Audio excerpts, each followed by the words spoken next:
This is the second video for chapter 2 on fractions, and now we're going to talk about multiplying fractions. So when you multiply fractions, you multiply straight across the numerator times the numerator, denominator times denominator, and as you can see, 1/3 times 1/4 would equal 1/12, right? That's over there to the right. With your calculators, you can actually just key this in 6 times 1/3 using your fraction key and get your answer. But I do like to have some understanding of this because it can be helpful in different places as we go through this tech math class. So one way to look at this first one is to write the 6/1 times 1/3. That's 6/3, and that equals 2. If you put that on your calculator, it's going to just say 2, right? It goes straight to that. On the next one, to multiply this, we would need the 3 1/4 to be an improper fraction. So we would take 3 times 4, which is 12, plus 1, so 13/4 times 5/3. Now sometimes I'll use that dot time signs and sometimes I won't. It doesn't matter. It's okay either way. And then we will get 65/12. Now on your calculators, it always goes to the the mixed number rather than the improper fraction. So on your calculator, it may say 5 5/12 because 12 goes into 65 5 times with 5 left over. So that's multiplication of fractions. Like I said, you'll be using your calculator for the most part.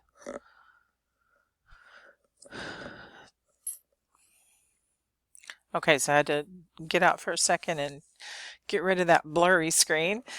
So when it says 1/4 of 3/8, this is going to mean to multiply. And that means we're just going to simply take 1/4 times 3/8. If we multiply straight across, then we will get 3/32, right? 1 times 3, 4 times 8. That's it. Now, there was no simplifying to do there. You can actually simplify before you multiply, or you can simplify after you multiply if needed, but your calculator will do it for you. On the next one, we have 3/5 times 1 1/6. So that needs to be written as an improper fraction. So 6 times 1 plus 1 would be 7/6. Now we could multiply this and then simplify it. That's 21/30. And 21/30 would simplify because they're both divisible by 3. So 7/10. Also notice that 3 goes into itself 1 time, 3 goes into 6 2 times, which gives me the 7/10. So that would be another way to simplify it before you multiply it, and either way is perfectly fine, or just calculating. Okay, so here we have a bit of a word problem, and you just kind of have to think it through. So it's saying we have a bound book. It weighs 1 5/8 pounds. How many pounds will 20 cartons of 12 books each weigh? So think about this. We have 20 cartons of 12 books. So you could just start out with that and say, okay, how many books do I have? And you have 240 books. And then each book weighs 1 5/8 ounces. Now you can do this in all one multiplication problem also.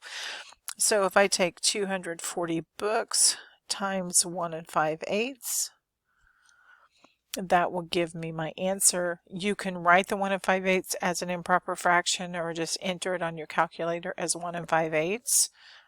And we get 390 pounds. All right. Now, you could have said, okay, I have 20 boxes, each has 12 books, each book weighs 1 5/8. Remember, with multiplication, it doesn't matter which order I put them in. I can get the answer no matter which order it's in, so we would get this same thing. All right. Number 9, plumbing. To find the degree measure of the bend of a pipe fitting, multiply the fraction of bend by 360 degrees. What is the degree measure of a 1/8 bend, a 1/5 bend, or a 1/6 bend? That's just 3 different calculations, right? We're going to take 1/8 times 360. And if you multiply that out with your calculator, that gives you the degree measure of that bend. Okay, so on this one, it would be 45 degrees. You may want to pause this and, try the other two on your own. A 1/5 bend, and that's going to give me 72 degrees. And then a 1/6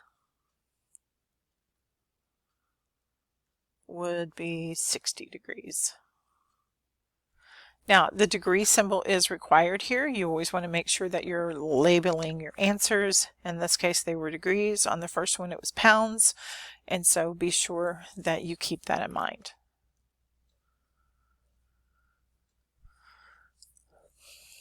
So, division of fractions. We use a method of rewriting our division symbols or division problems as multiplication. So the reciprocal is needed for that. The reciprocal of a fraction is obtained by switching the numerator and denominator. This is often called inverting the fraction, or flipping it is another thing, right? So the reciprocal of 2/3 would be 3/2. And the reciprocal of 1/2 would be 2/1, or just 2, right? Because 2 divided by 1 is 2, so it's okay to write it that way. And the reciprocal of 5/7 would be 7/5. Now, when you are actually dividing, if you were doing this the old-fashioned way without your calculator, you would definitely have to use reciprocals. We are going to rewrite these just so we can talk about this.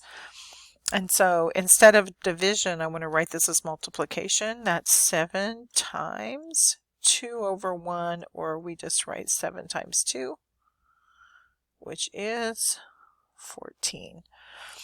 Now, I want you to think about this in a logical way, just so that you can see, oh yeah, that really does work. How many halves are in 7? Well, every number, a 1 has 2 halves. Would you agree? So 7 having 14 halves would make sense because we're basically doubling it, right? If 1 has 2 halves, then that's how that would work. And so if you can think about these sometimes in a logical way, it helps your understanding. Let's rewrite the next problem. So on this one, we're going to have 3/8 times 4/3. Now on this one, if we multiply straight across, we get 12/24, and that's equal to 1/2, right? They're both divisible by 12, right? 12 divided by 12 is 1, 24 divided by 12 is 2. On the next one, first we have to rewrite this number as an improper fraction, right? 2 times 2 plus 1 is 5/2.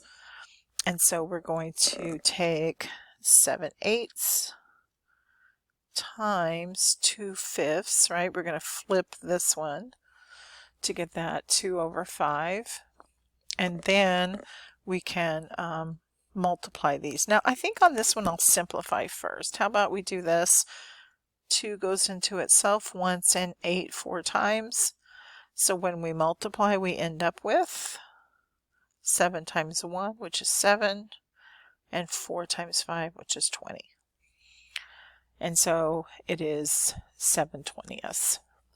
Now you see that you're getting a little, a fraction review as we go through this, we're using the actual fraction concepts, but then you've got your calculator for your backup. Okay, so let's look at these two problems. Drafting. If 1/4 inch on a drawing represents 1 foot, 0 inches, then 3.5 inches on the drawing would represent how many feet? So we're basically splitting 3.5 into measurements of 1/4. 3.5 would be 7 halves, right? 2 times 3 plus 1. So we're going to take 7 halves divided by 1/4. If we rewrite that as multiplication, then we have 7 halves times 4/1. Sometimes it's good just go ahead and write the 4/1 because that way it's easy to work with. That gives us a 28 divided by 2. So it's going to represent 14 feet. Remember, just a 1/4 inch represented 1 foot. So we end up with 14 feet for that one. All right. The next one is called machine trades. The feed on a boring mill is set for 1/32 of an inch. How many revolutions are needed to advance the tool 3 3/8 inches? Now, the feed on a boring mill is set for 1 3/32 inches. So that means one revolution is just 1/32 of an inch. We're going to take 3 3/8 and write it as an improper fraction. So that's going to be 3 times 8 plus 3. So 27/8 divided by 1/32. We're going to rewrite that then as 27/8 times 32/1. Now remember, there is this thing where we can simplify. 8 goes into 32 4 times, and then we can just key into our calculator 4 times 27, which is 108. Notice it said how many revolutions. So it asks you right there, and it asks you the question, and it tells you the unit that you need for your answer, which is revolutions. That's our unit, right? Revolutions. That's how many revolutions we would do to advance it 3 3/8 inches. Okay, so we're going to stop here because next is adding and subtracting fractions. And I don't want to start that on this video, so we'll start that on the next video.